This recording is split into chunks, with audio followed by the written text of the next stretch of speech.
वहिनींनी तुझ्या आईवडिलांना सांभाळावं अशी तुझी अपेक्षा आहे, बरोबर? हां. मग तू वहिनींच्या आईवडिलांना का नाही सांभाळत? म्हणजे म्हणजे हा कसला नियम आहे? अरे पण हा रीतिरिवाज पहिल्यापासून चालत आलाय. हा कसला रीतिरिवाज आहे?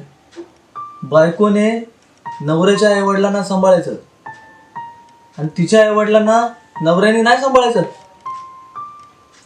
हा कसला रीतिरिवाज आहे? शाळेला हा रीतिरिवाज जर बाजूला गेला ना तर मुलींचे गर्भपात होणारच नाही. त्यांना शिक्षण मिळेल, त्यांना पोषण मिळेल. काय रीतिरिवाज आहे? तुला सांगतो, मुलीचा बाप म्हणून या जगात जगणं ना खूप कठीण आहे, खूप कठीण. तुला नाही कळणार.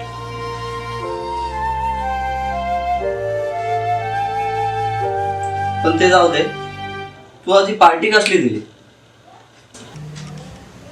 मला मुलगी झाली ना. काय बोलतो? कॉंग्रॅट्स. मला किती लेट विश करतो.